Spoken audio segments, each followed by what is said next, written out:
differentiate entrepreneurs from others. Now, Mike is been in the speaking and personal development industry for quite some time.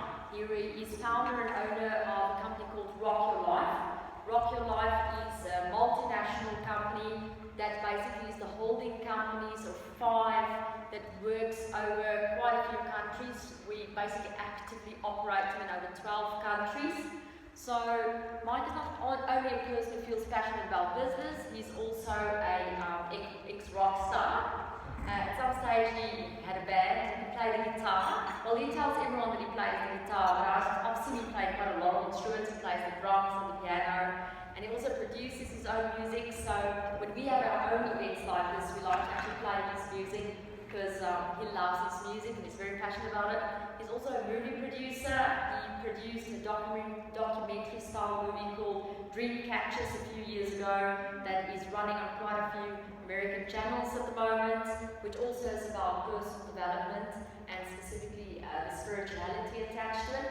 Mike's also working on his second movie at the moment called Arjuna, and we've just been in India actually where we're connecting with some really great Bollywood directors to potentially film it here back in South Africa in Cape Town. So he's into movie producing as well, and he's written 14 books. He's also an author. He's had some best-selling books. His books is mostly in professional and personal development. His last book was his first novel called Truth Seekers, which he basically did the launch for on Crete Island. Mike is also a very good speaker. He's the holder of 1 out of 28 speakers in the world that holds the very prestigious Global Speaking Fellowship accreditation. It's only given to 28 people. He's just won in New Zealand again Speaker of the Year 2017. So this is the three times in a row. When we went to the gala, he said to me, "Okay, Lani, if I don't burn down the building." So luckily he won. Luckily he won that. So I'm very proud of him for that. And because he's so involved in the speaking industry, the Global Speaking Summit has basically asked Mike to put together, the Global Speaking Federation has asked him to put together one of the biggest, if not the biggest speaking event on the planet, which will be hosted in New Zealand in February 2018. He's the chair for that, and he's putting that whole event together. So it's like the Olympics. The country's bid for the speaking event, and the country wins it. Have all the speakers flying all over the world to come attend it, and in February it will be then in New Zealand, and Mike is putting all of that together. So I'm very proud of him for that as well. And then the final thing that I really want to share is that we're launching this year our first premium style corporate magazine called Lead. So a lot of the people that we're connecting with at the moment, especially some of the leaders on the planet, we're featuring in the magazine. We just feel there's so many places we travel, there's so many great people we work with, but no one always gets to know about the other people's stories and what we connect with and what we experience. We thought the magazine would be a nice vehicle to get some of that stories out. And then we're also launching this year our Conscience Leadership Movement, which we're very, very proud of.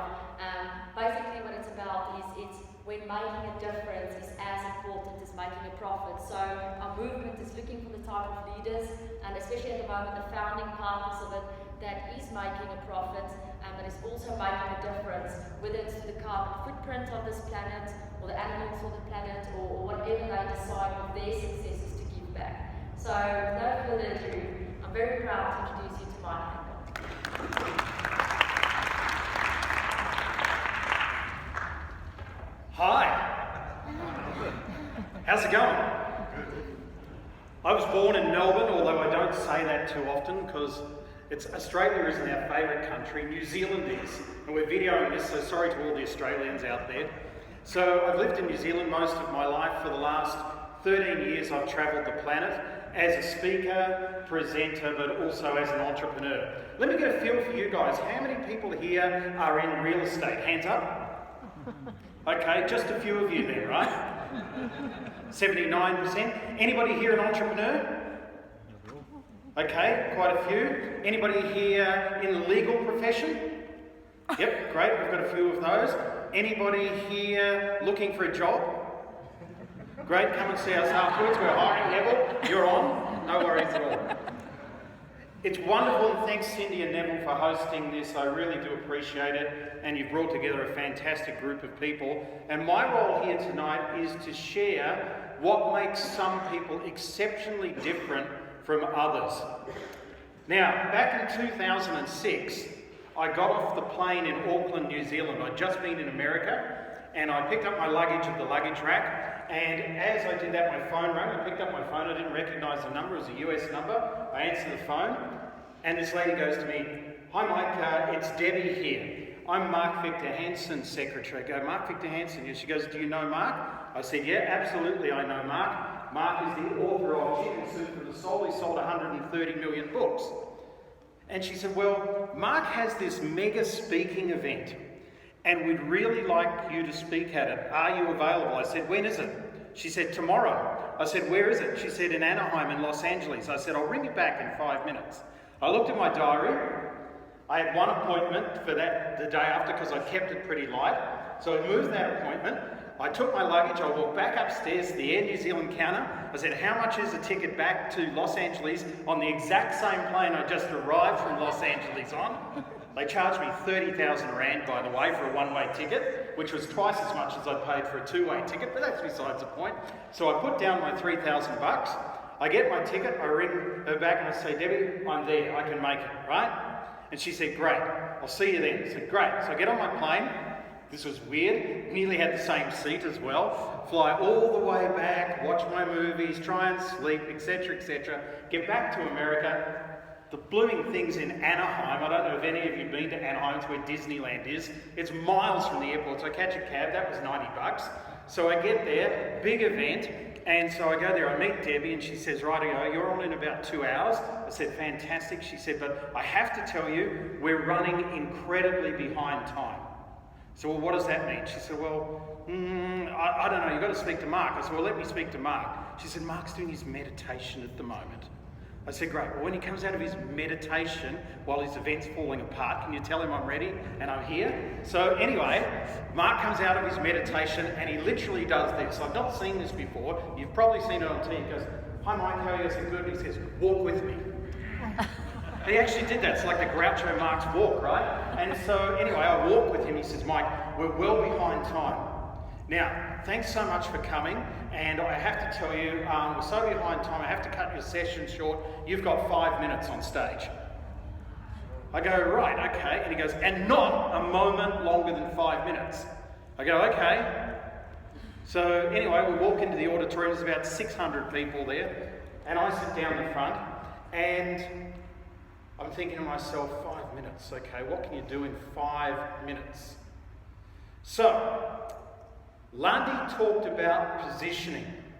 Positioning is absolutely critical. So, Mark gets up on stage, it's after a break, and he says, "Ladies and gentlemen, I want to introduce a fantastic friend of mine, Mike Handcock. He's from New Zealand, and he's here today to talk about whatever it was I was going to talk about." And so that's great, everybody applauds, and can I borrow you just for a second? You're going to be Mark Victor Hansen, is this okay? Right, okay, so Mark, come up here, just finish your little speech, go, "Everybody welcome Mike Handcock." You guys all have to applaud, right? So, say it. Yep. So say, "Everybody welcome Mike Handcock." Everyone welcome Mike. Mike Handcock, okay, thank you. Mark, thank you. Right, you are awesome. Everybody give Mark a huge round of applause. Isn't he just awesome? Mark, thank you so much. Right? Now, by the way, Mark didn't do that. Mark walked off to the side of the stage and stood there like that, but that's cool. On a stage like this, he's literally standing there. And as I'm hugging him, he says to me, "Not a minute after 5 minutes." But you see, what I'd done at that stage by hugging Mark like that, even though I'd met him 10 minutes before that, is I'd created positioning and something called transference. In the audience's mind, I was Mark's best friend, long lost buddy, etc., etc. The audience didn't know what was going on. By the way, I didn't know at that stage I'd done that. I just hugged him. I later learnt it was a technique, but I didn't know that at the stage. So, I got up there and I said what I had to say. Whatever it was, I don't remember. But I did say this. I said, by the way, for any of you that want to know more about what I'm talking about, tomorrow morning I'm going to get a room in this hotel for breakfast. It'll only take about 50 of you, and the first 50 of you that run over to Debbie over there and give her your business cards, I'm buying you breakfast, and we're going to get into this more. And people just got up and ran. And then when more people ran. And Debbie's like, why am I getting all these business cards, right? And so she gets all the business cards. So I go there. The next morning, I had 56 people that I bought breakfast for, and in Rand that day, that morning, I walked out of there, got back on my plane with 1.56 million Rand in my bank account. So, we can either see things as problems, you've only got 5 minutes, or you can see them as opportunities. Whatever happens to you, those of you that are in sales, it can be a problem for you, or it can be an opportunity, whichever way you look at it. You've got to flow with it, and being able to flow is one of the key things that I find that the really special people have. They're able to ride with the bumps. And flow is a really weird thing, because often when you're in a plane, when it's the most bumpy is when you're in this slipstream thing and you're actually going the fastest. And that's what tends to happen in life as well. Nobody said to you the flow had to be smooth. Now in my business, I have very, very little time to create rapport with people. And often if I'm talking to big auditoriums, maybe 1,000, 2,000, 3,000, the lights are down. I can't even see the audience. So I can't walk through them and say, I'm really proud to take you. No, well, hopefully you are anyway. You're all the people at the back. Hey, how are you guys doing and everything like that. I can't really do that in big crowds, so you have to find ways to create things very, very fast. So, I'm here to share the secrets of this whole concept called X Factor. And it came to me on the 12th of February 2012. And I was sitting in my lounge room in my house in New Zealand at that stage, and I was watching, I'm an ex-musician, as Lundy said, so I like watching X Factor and, American Idol and whatever Idol and things like that. And I'm watching X Factor on TV and I go, I wonder if anybody's thought of Entrepreneur X Factor. Surely they must have thought of that. It's just a natural thing to think of. So I Googled it. I couldn't find it. So I went, wow. Now, the .com's got to be gone. I mean, every .com in the world's gone. You can come up with KB, PG, whatever, and the .com seems to be gone. So I Googled on GoDaddy, entrepreneurxfactor.com, and it was there. So for $19.95, about 199 Rand, I was the proud owner of entrepreneurxfactor.com. I had no idea what I was going to do with it at that stage. But I knew I had that idea, 12th of February 2012. So let me share with you what it became. It became a series of events which started in that year and went around the world. The next year it went even bigger.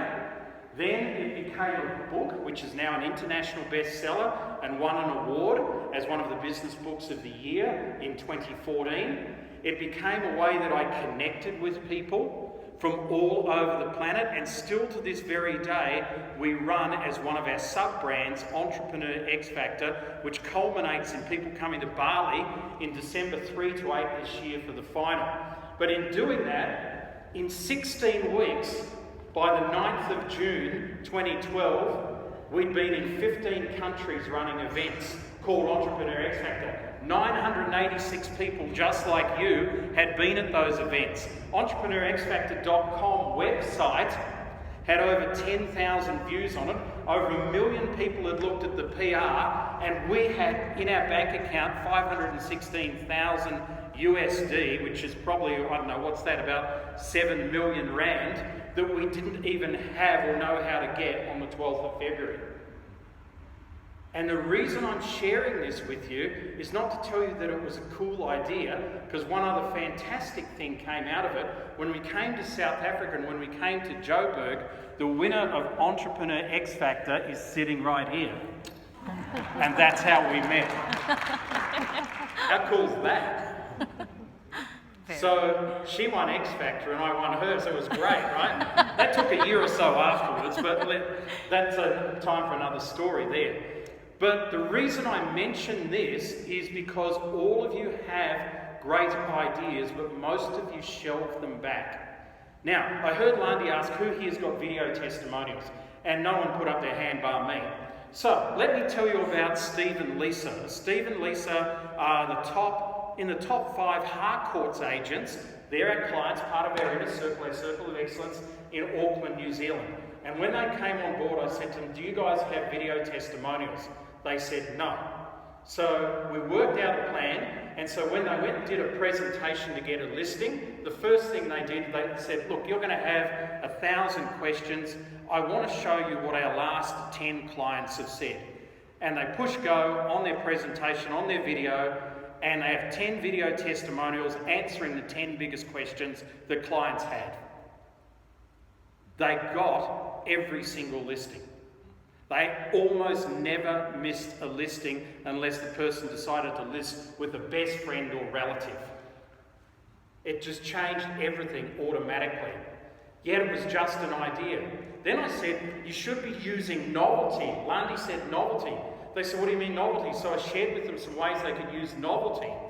Then, at some stage, I got them to list our house in Auckland, which, by the way, they got a premium price for, which we're very happy about. But then they send me a text, they say, Mike, have a look at our website listing number such and such, your house is up. I go to there, I click on it, and there's Steve going, hi, I'm Steve, this is my wife Lisa, we're listing a fantastic house in Birkenhead on the North Shore of Auckland today. Let me show you the one feature of this house that I have not seen in my 18 years in real estate.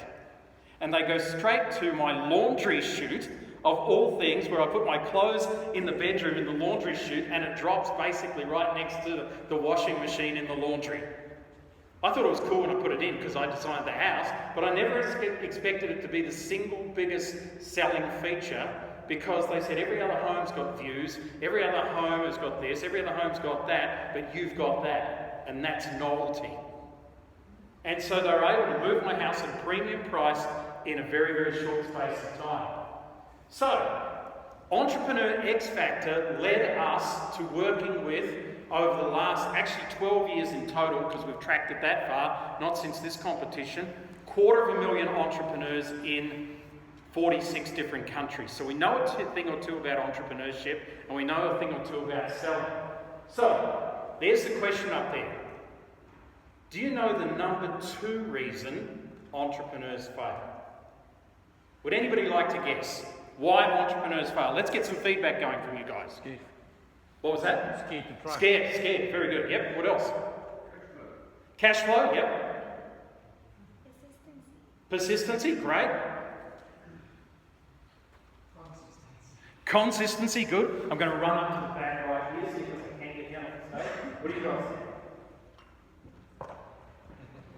One of the reasons entrepreneurs fail.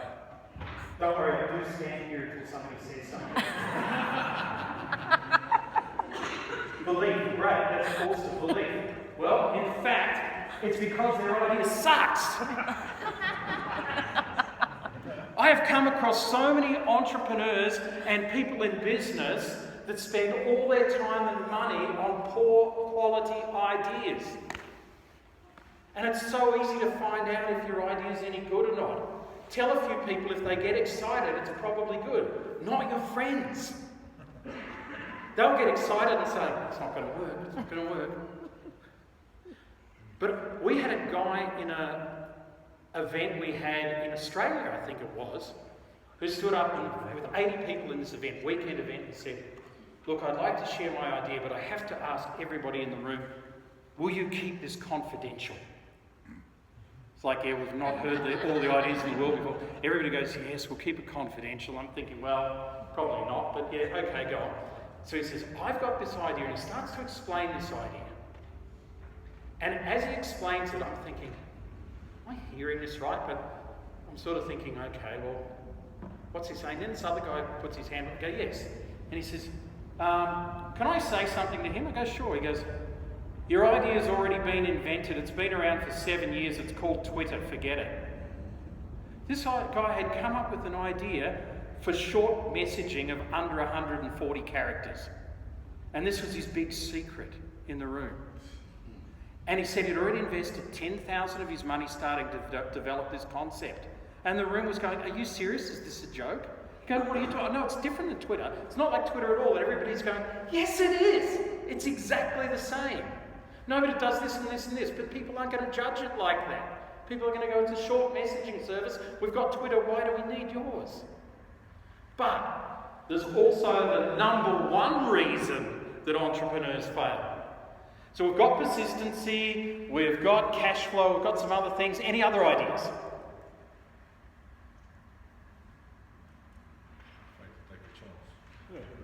Afraid to start. Very good. I like that, by the way. You know, I've done a lot of things. Lami said them in the introduction. You know, we've made movies, I've made albums, I've written books, done a lot of things in my life because I'm not afraid to start and I'm not afraid to fail. Most people are. But the number one reason that, in our opinion, from talking to entrepreneurs all over the world, and I'm not talking about on Facebook here, I'm talking about sitting in the startup communities in Istanbul in Turkey. I'm talking about speaking to Dragon's Den in Singapore. I'm talking about being in Silicon Valley with the entrepreneurs. The number one reason entrepreneurs fail is because they don't know who they are. I'll say that again. They don't know who they are. Try this the next time you go networking. Walk up to somebody and go, hi there, how are you? You go, good. Go on, mate. Hi, John, who are you? John. Yeah, good. Who are you? I won't play this game for John because it's too hard, right? Because what people say is they go, you've actually got a great answer. I'm John, and I'm John. I'm not just telling you that, right? People say things like, I'm an accountant. No, that's what you do. Okay. I'm a husband and father. No, that's what you have, right? Who are you? A lot of people, most people I've found, can't answer that question. And it was funny because I connected with on LinkedIn with a guy who's one of the top Fortune 500 CEOs, and he wrote back to me and he said to me, Mike, I really loved your profile. You're obviously a very successful guy, but I have one question for you. Who are you? I loved it. I thought this was good. So I wrote back to him and I said, it's a great question, a question I often ask people. I am my values. And my values are this because of this, this because of this, this because of this. And I do things that are within those values all over the world with these types of people. That's who I am. And he wrote back and he said, that's a pretty good answer, thanks. He said, let's stay in touch.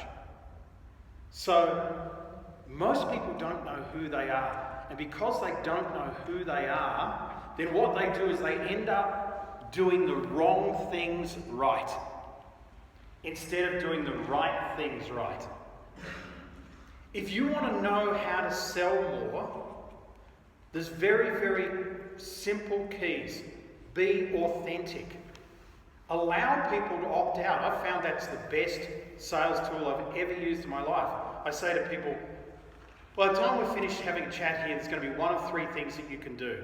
I'm going to give you some ways to change everything, and you can implement all of them, you can implement some of them, or you can do nothing whatsoever. I don't care as long as you make a decision. Are you cool with that?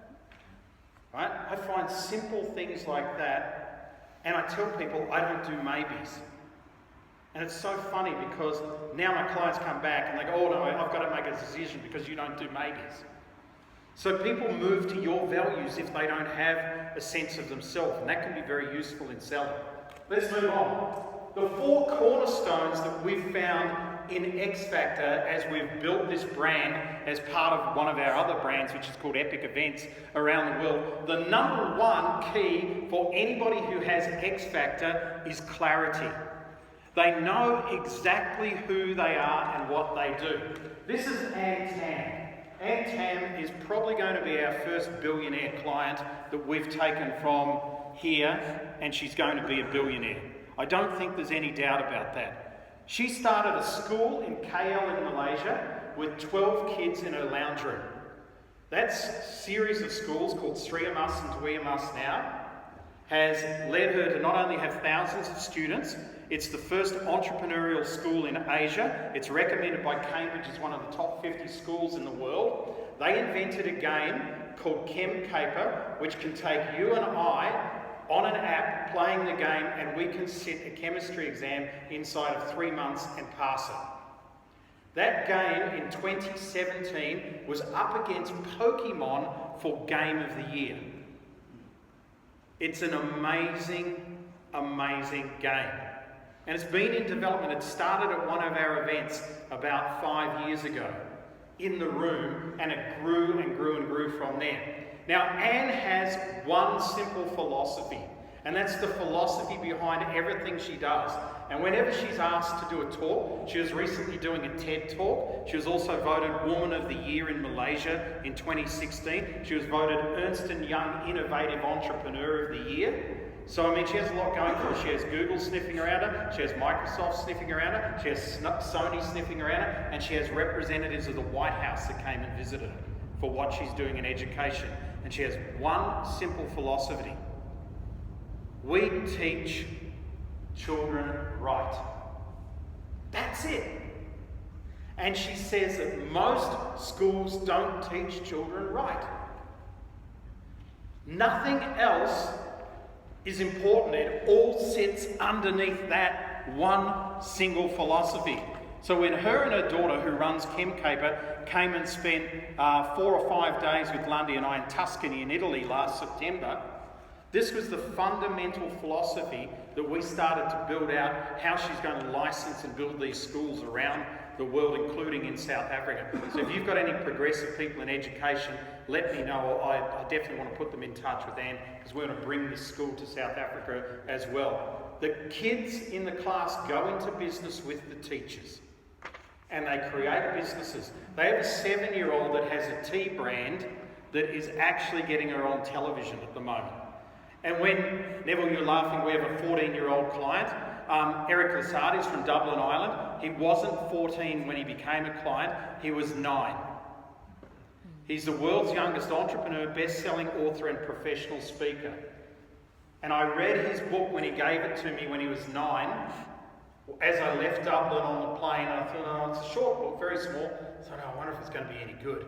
So I read it. It's still one of the best personal development books I've ever read. Amazing guy. He's living in America now. We're doing a project called Air School. So there's fundamentally, clarity is the #1 cornerstone of X Factor. So whenever you go anywhere, when somebody asks you what you do or who are you or anything like that, you have to be absolutely clear. Rock solid clear. We could test this right now. We could get people up here and say, you've got 30 seconds to tell people what you do. And people would come up and go, hi, I'm Brian, and I'm in the property business, and for the last 7 years, you know, I've worked with Remax Dazzle, and it's been good. It's been really good. You know, I've done well. My clients are great. They love me and everything like that. You can see where this is going. People are going to turn off. Or you can get somebody up here who says, hi, I'm Brian. I'm an agent with Remax Dazzle, and I help people get 5% more than the market value for their house, and I've done it consistently for the last few years. Is anybody interested in listing with me? Right? Which one is going to get you more? The second one, of course. Clarity creates X Factor. Let's move on. The next one is presence. And I find most people aren't very present. So as I wander around the room, some of you are thinking, this might hurry up. I really need to go and pick my kids up from where I left them. Other people thinking that earlier, because I started to repeat on. Right? You know, we as human beings are not naturally present. Yet presence is a skill, and it's a skill that we need to develop. So, how do we develop presence? Would you like to know? Okay. Can everybody take a deep breath in for me? And let it out. The #1 way to get present is breathing. And it sounds crazy, but you try it at home. Try and think of difficult, complicated mathematics or your last sale while you're taking deep breaths.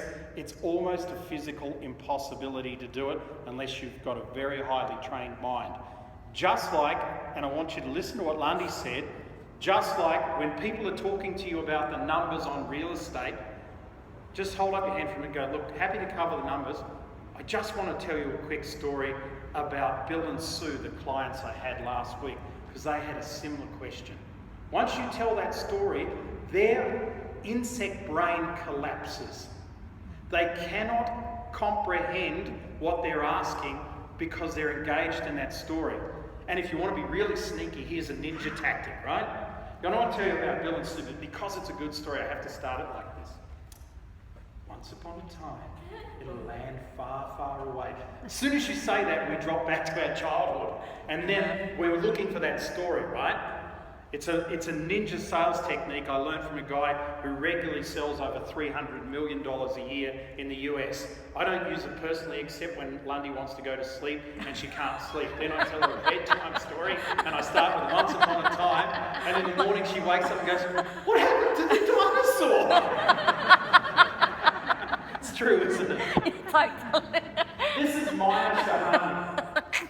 Now, I went to India in 2006. I've done 20 trips to India. We were just there 2 weeks ago. Actually, we're staying at Maya's house. And Maya had a vision in 2006. I met her, she was 61 or 62 years old then. I think she's 73 now. And at that time I said to her, "Maya, what do you want to do with the rest of your life?" And she said, "I really want to, we've done a lot of charities and a lot of philanthropic work, but I really want it to expand. I want to provide enlightened education for impoverished children." I said, "That's fantastic. Do you have any idea how you're going to do it?" She said, "No." I said, "Right. How about I help you?" She said, "Great." So we went to the thing and she introduced me to her Indian audience, probably about the same number of people as is here tonight. And as I was speaking, I said, "This is what Maya wants to do. I'm keen to kick it off and help her. Who here would like to help?" Nearly everybody in the audience put up their hands. I said, "Great." I said, 8:30 tomorrow morning, we're going to meet at her house. This is the address, and we're going to kick this thing off. About a dozen people turned up, and that started the SAGE Foundation in 2006. In 2008, I was back in India, back at her house, and she said, "Mike, I don't think you're going to be very happy with me." I said, "Why is that?" She said, "Well, we got an invite by President Clinton to join the Clinton Global Initiative as one of the leading charities on the planet." I said, "That's fantastic." I said, "Have you joined?" She said, "Well, my husband thought it was a load of crap, so he threw it in the bin." So, "What do you mean?" She said, "We threw it in the bin." I said, "When was that?" She said, "Weeks ago." She said, "But they've sent me a reminder." I said, "Where's that?" She said, "In the top drawer of my desk." I said, "Well, have you filled it in?" She said, No, it's too late. It ran out a couple of days ago." "Why would Clinton want me?" I said, "Maya, why wouldn't he want you?" So I got this form out, and I did, you know the close they teach you in sale, close by a minor point. I said, "Maya, do you have a middle name?" She said, "No." I said, "Okay, what's your exact date of birth?" "It's in October, isn't it?" She goes, "Such and such." I fill that out on the form. You know, some of you real estate people would understand this close by a minor point thing. So I fill that out on the form. I fill out the whole form. I said, "Sign here." She said, "But it's not going to be accepted. It's after the date." I looked at the date and it said submissions have to be in by a couple of days ago. So I write on the top of the form, "We are resubmitting this form because we've heard nothing." It wasn't untrue. We'd heard nothing because we'd never put in the form. Right? So I put the form in the fax. Remember those? Kid you not, within half an hour, we get a fax back from the CGI, Clinton Global Initiative, that says, "Dear Mrs. Shahani, we're very sorry, our fax has been broken for 3 days. We've just got a new one, and President Clinton would love to host you in Hong Kong on such and such a day." So then Maya goes to Hong Kong, and she gets into a room, and there's about 200 people in the room, and probably about 50 people just like her, who get led up on stage like this. All of them meet Clinton. He shakes their hand, he gives them a certificate, as you can see in the photo. I've got one too. And he says, "Hello, thanks for coming, blah, blah, blah." And as she's standing there, dressed in, as you can just see there, dressed in her Indian sari, she notices She is the only person not wearing a black business suit. Every other person, man, woman, something in the middle, alien, goodness knows who else was there, is wearing a black business suit. And they're all saying the same things. Hi, President Clinton, thank you so much for allowing me to be part of the Clinton Global Initiative. We have a wonderful charity based out of, Seattle. What we do is we look after the Ashwa Indians in Ecuador, and we do really good work. And he goes, that's great, wonderful, thank you very much. Photo, click next. Maya is about the third last person. As she gets closer and closer, she's seeing the same thing repeat and repeat and repeat. And she looks around the room and she takes a very deep breath. And at that time, I'm sure she was thinking, I am going to kill Mike Handcock the next time I see him for getting me into this, right? And she goes up to Clinton and he says, wow, you look lovely. And she says, thank you very much. She said, you and I have some things in common. He says, really, what's that? She said, did you know we were born on the same day? And he says, no.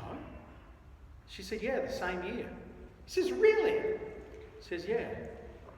And she said, did you know that I had my heart operation at the same time you had your heart operation? He says, you're kidding me. She says, no. She said, but there's a difference between you and I. He says, what's that? She said, the difference is I'd given up. I thought I was going to die. And as I was lying in bed, watching CNN, they were wheeling you out of surgery and you'd just woken up. And you said to the world, I am so glad that this has been successful because I'm going to get a second chance to do more for the planet. And I realised that's what I had to do too. So the reason I'm here is because of you. He started crying. And he grabbed her and he hugged her. And in her own words, it wasn't like hugging somebody because you had to. It was like two people hugging that were on the same path and the same mission, and their kindred souls in 1 second had met and connected. Do you think that Clinton remembers the people in the black suits or the lady from India? Who do you think gets all the stuff they need fast-tracked through the Clinton Global Initiative? You see, presence, your ability to become present. When you go into that sales meeting and you take that breath, I always say to speakers who are nervous, right? This is a good one, Neville, if you get nervous. Before you come up on the stage, just as you come up and you go there, make sure you stand, look at the audience. Your feet as wide as your hips gives you stability. You start with the person on this side. You just eyeball them. I'll do it for you. You just eyeball them around. Try and get pretty much everybody in. Finish with the person on that side. Take a deep breath and then speak. It's amazing what happens. So the technique, you can all use this. You go into a boardroom, you walk in, you go,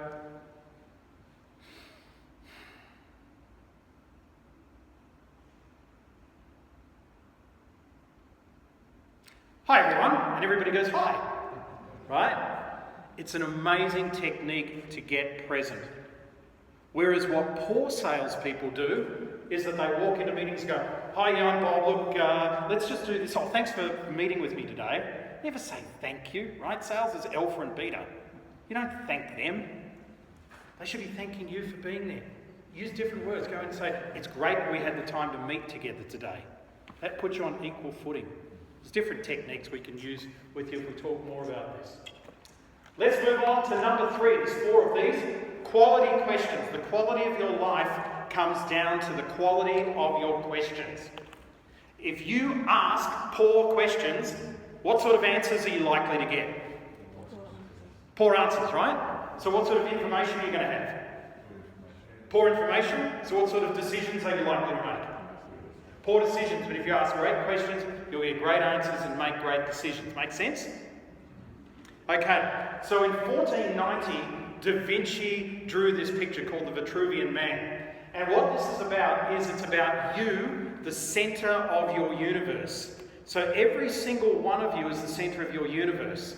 And every single one of your clients are the centers of their universe as well. And what he did is he looked at what came from the Chinese, what came from a very ancient book called the I Ching, which was commissioned by the Emperor Fu He in the year 3114 BC, where he said Chinese society is a microcosm of the macrocosm of the world. So he sent out his scholars, and scholar literally means observer. He sent out his scholars all around China to study it. They didn't have the internet, so they stood there for like a day or a week and studied a flower, studied a bird, studied a bush, and they came back with this massive information, which became the I Ching, the Book of Changes. So when you've all heard of Eastern medicine and everything like that comes from this book, comes from that one study, which was the basis of all of it. Confucius edited the book sometime later. And the Chinese applied the 5 elements of water, wood, fire, earth and metal to it. But if I use my little clicker, everything up here starts with water. And then water put on wood makes wood grow. Wood put on fire makes fire burn. Fire turns things into earth, which become the ashes.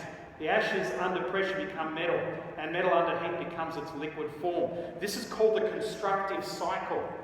I'm just giving you a tidbit of this tonight, but it's the single biggest bit of technology that I use personally every single day, and we share with people every single day. Because also in business, these elements relate to 5 questions. The water is the question why, wood is what, fire is who, earth is when, and metal is how. So if you look at this like that, the number one question that entrepreneurs are always asking is how? How do I make more money? How do I get more sales? How can I get a better life? How can I get a bigger house, etc.? But it's the 5th question on the cycle. You haven't even found out why yet.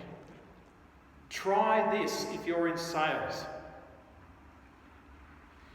No one gives up their time to meet with you unless they want something from you. It's 2017. No one's going to go, I've got an hour and a half to kill. I think I'm going to get somebody in from Remax and talk about listing my house.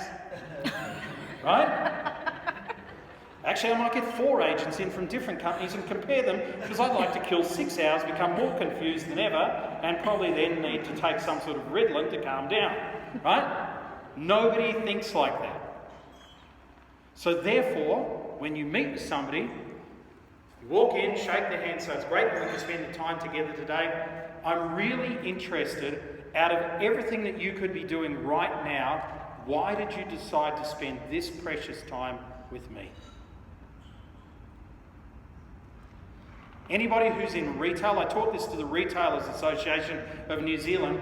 I got letters for weeks afterwards telling me how much it increased their sales. In retail, it goes like this. You walk around the shop, somebody comes up and goes, hi, may I help you? You go, no, I'm just looking. And then you go next shop, hi, may I help you? No, I'm just looking. Change the question to, hi, tell me, out of all the places you could have been today, why did you decide to come into our shop? People go like, the smart one goes, I'm just looking. Then you move on the constructive cycle from the why to the what. What specifically was it that you were looking for that brought you into our shop? Then people don't have answers, right? They have to tell the truth because they've only got one block. In real estate sales, I would do it this way. So out of all the things that you could have been doing today, why did you invite me in? Well, I want my property appraised and I'm thinking of listing and da-da-da-da-da-da. Okay, what specifically is it that I need to do for you that's going to get you to list your property with us and ring all the other brokers and tell them don't waste their time? See how simple this stuff is? Right? And that's going to get you to the root of everything. Okay? Then you never need to know how, because who always knows how. So as long as you know who, you never need to know how. You see, even on the elements, fire melts metal. Who melts how? One of my mentors, Terry Rogers, who is the Asia Pacific chairman for IBM and on the board of Saatchi & Saatchi globally, taught me this one. He told me a story of when he was on his yacht and he was at IBM and he was asked to fix a computer, and the guy said to him, our business is going broke because we cannot find anybody who can fix our systems issue. Terry, I know you just left IBM, but this is so big for us, it's costing millions of dollars. We'll give you $500,000 if you can fix it. Terry had no idea how to fix this. So he simply got on his phone, rang people, and told them what the problem was. And some guy from Texas said, I know how to fix that, I've dealt with it before. He said, great, can you be in Australia tomorrow? The problem's in Sydney, and I'll give you $250,000 if you fix that problem. The guy said, I'm there in a flash. Terry banked $250,000, didn't even have to get off his yacht, right? You never need to know how if you know who. If you're asking too many how questions, you're asking the wrong how question. It's slowing your progress down. You're asking poor quality questions. So the quality of your life comes down to the quality of your questions. Moving on. Our last one of the 4 cornerstones here is unique ability. And there's something unique about each and every one of you. The uniqueness comes where your passion and your competence meet. So when you're doing things that are really high, that you're really passionate about, and you're really good at them, chances are you'll be better than most other people in the world at doing them. So here's another one of our clients. This is Matthias Gelber. He's originally from Germany, living in Asia now. Matthias is the greenest man on the planet. He won a competition several years ago for leaving the least carbon footprint of any human being.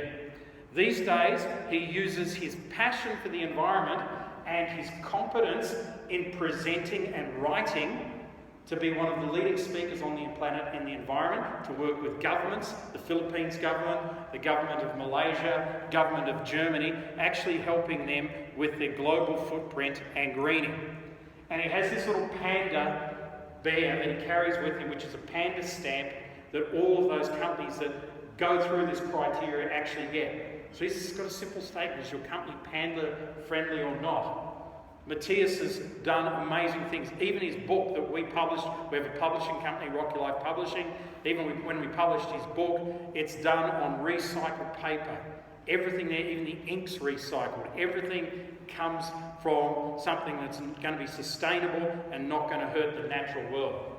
Okay, I have a quick question for you. Out of the stuff that we've talked about on sales and marketing and Lundy's sales and marketing, the little things I've added, who here thinks that they might learn something from us on sales and marketing? Okay, great. All right, good. We have on the 10th and 11th of June our sales and marketing course just for our inner circle of clients. There'll be less than about 10 to 12 people there. It's in Cape Town. Now, tap your neighbour on the shoulder and tell them to take out their cell phone, because I have a gift for you, and it's a gift for somebody here, Neville, for inviting them. So tell them to take out their cell phone, tell them to go to WhatsApp or text and dial this number in.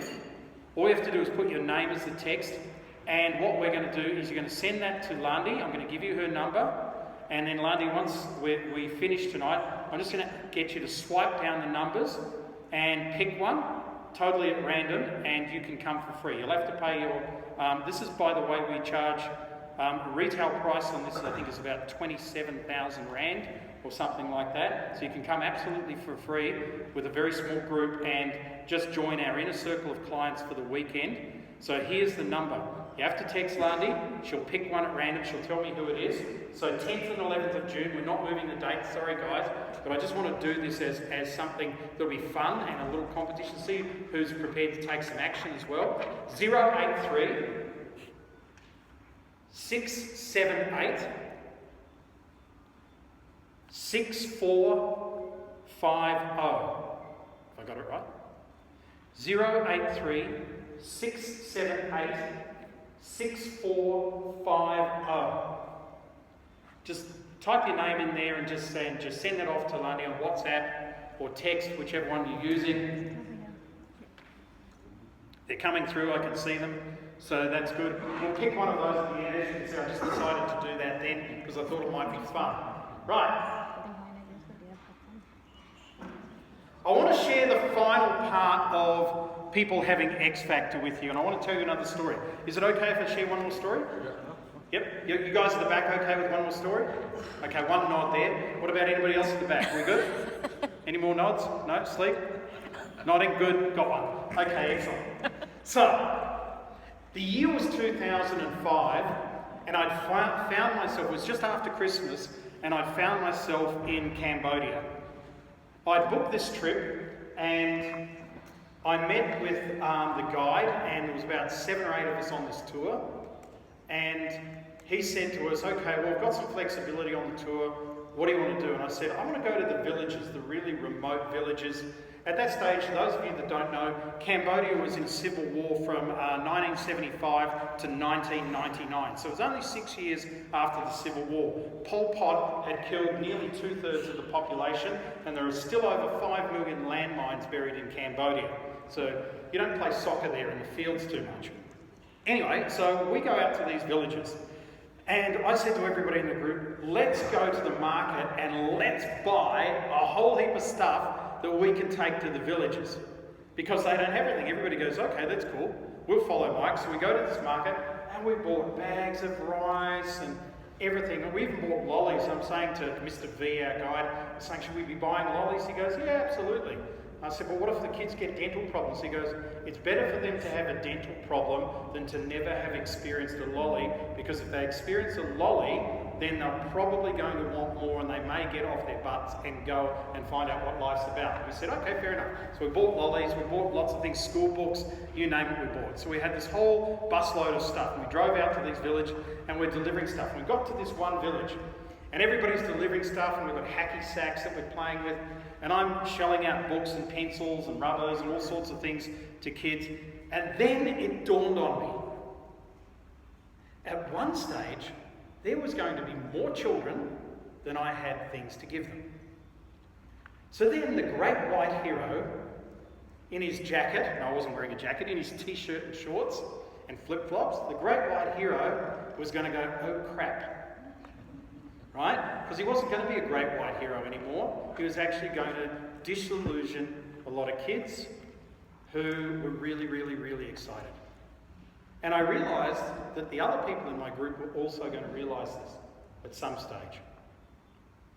And so I had to start going, kids, I've got no more kids, I've got no more, I've got no more, right? And so they started going away. And as they all parted, there's probably about 30 of them around me, as they all parted, there was one little boy, probably about 4 years old, I guess, maybe 5, right in front of me. He didn't have a stitch of clothing on. And he's just there with a big, like, Cheshire cat smile, right? And I'm going, I don't have anything for you. And he's like, he said, no, all gone, still looking at me. And I'm looking at him, we've got like total eye contact. And I'm like, oh no. So I get my backpack, I'm going, please there's something in there, right? So I'm looking at my backpack, I go through all the zips, and there's nothing in there except a banana. Now, bananas in Cambodia pretty much look like that after a couple of days because of the heat. It had been in my bag for 3 days, right?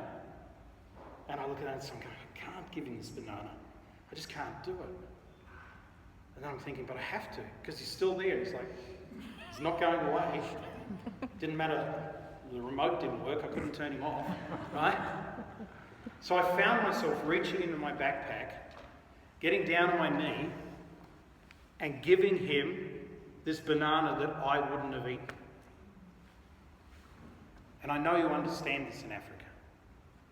This kid grabbed his banana with both hands, started yelling, yay, yay, jumping up and down, ran to his mother about 3 houses down. She was on the porch, and together they danced in the yard. And I burst out crying. And I realised that I'd been selfish for most of my life. And I realised that it didn't matter how much success that I personally had, or how cool my friends thought I was, or how many cars I could buy, or houses, or all those sort of things. I realised I'd missed a fundamental part of life, which is a fundamental part of X Factor. Your ability to give back. In any way that you can, and it doesn't have to be money. It can be time, it can be a beautiful project. You don't have to become the green man. I'm on the board of two charities, or three technically, two charities. One's in Australia, it's a global charity called the Global Dialogue Foundation. The other one's in India with Maya, part of the Clinton Global Initiative. Clinton actually put a press release out about my philanthropic efforts about 9 years ago. It's so funny because sometimes people introduce me, they go, Mike Handcock's been mentioned by Bill Clinton for his philandering efforts. And they go, no, it's a joke, his philanthropic efforts. It was Bill Clinton who did the philandering, right? You see, when you give, you receive so much more. And I know that you people know that. And I know Cindy and Neville, you guys are amazing givers. That's why when we were looking for founding members of the Conscious Leader movement, I said to Lana, we have to have you guys involved. And of course you stepped up straight away and got involved, not even knowing what it's going to become, and neither do we yet. All we know is it's going to make a difference on the planet. So folks, there's some keys for you. Clarity, being present, asking great questions, working in areas of uniqueness. And some people don't know how to be unique, but let me show you how easy it is. Where's our lawyers in the room again? Okay, I have a lawyer client. She's an intellectual property lawyer based on the Gold Coast in Australia. She's a Malaysian lady, Kay Lambidi, and she says to me, Mike, I have this amazing talent, but I have no idea how to bring it into law. I said, what's your talent? She says, I'm actually a really good artist. And she was showing me some of her stuff on her phone. So I gave her an idea. 6 months later, when you walk into her office on the Gold Coast in Australia, around the walls are portraits of her top 10 clients.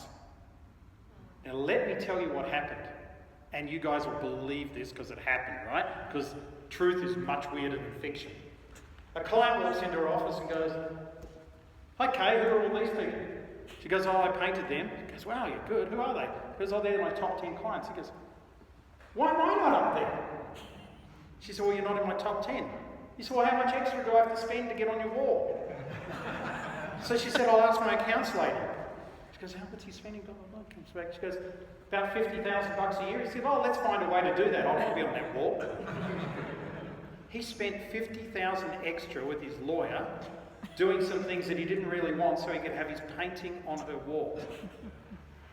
You know, having unique ability is some fun stuff. Whatever you're into, it can become amazing when you integrate it. Those of you that love cooking, have some clients around for house. Those of you that are great musicians, do something musical for your clients. I could go on and share this stuff with you for ages. And when you finally start to put some of this together, make it a condition of everything that you have a giving process. Whether it be money or time, it doesn't matter. Whether it be getting involved in your kids' school, it doesn't matter. Do that. Now, for me to finish up, I just have one more thing that I'd like to share. We're actually, thanks Guy for putting on tonight, we really appreciate it. We're actually in Johannesburg doing 2 mastermind groups. We've been doing these in New Zealand, in India, now in South Africa, in America next. We fly to New York on the 17th of June to take up our American tour. And we're doing one on Thursday morning in Kempton Park and on Friday morning in Santon, 9:30 till 12:30. Now, when Neville and Cindy heard about this, they said, we want to sponsor the Thursday one. We want to make it by invite only. So Thursday's gone. Okay? It's by invite only. If you need an invite, I guess you've got to talk to these guys, right? We still have about 5 or 6 places to. We haven't even started marketing it yet before we go out to our clients on Friday. It's in Santon, so you're going to have to go to Santon. If you would like to come and spend 3 hours with us, is there a cost? There is, isn't it? 200 Rand. 200 Rand, okay, so it's nothing, right? It's just to help us cover some of the costs. 200 Rand, come and spend 3 hours with us. We're going to be talking sales and marketing, but also we're actually going to be answering questions from everybody in the group. And we've found that these things, people have basically the same questions the world over, which is quite interesting for us. So that's our offer. Just come and give either Lani or I your card and we'll get you in. We do try and cap them at 10 just so we can deal with the number of people. It's not that if we have 11 we're not going to let you in, but if we have 30 we're going to have to draw names out of a hat. that because it's not going to work, the format won't work. But if you're serious and you can free up on Friday in Santon, then come and do that. Guys, I want to thank you very much for allowing us to be here tonight. Hopefully it's been of value to you and we'd love to see you again. Lundy, before we go, let's pick a name. Have we got a name? Let's do a quick pick. Let's pick the fifth one from the top. Fifth one from the top. That way we know it's not rigged, right? Ooh. 1, 2, 3, 4, 5. Should I say the 70th one? Sharon Small, and it's her birthday. Sharon Small, and it's her birthday. Happy birthday, Sharon. Let's give you a round of applause. So just grab a ticket. We'll send you some details. Make sure we've got your email. We'll send you details of where it is. No cost to you. Just got to pay your flight down, stay with friends or a hotel or whatever, and come and learn about sales and marketing with us for the weekend of the 10th and 11th of June. Have a nice time in Cape Town. Bring your own water, though. We don't have any. Back to you, Nick. Thank you. Thanks very much, Mike. Here. Guys, let's give Lundy and Mike a nice round of applause. Thank you.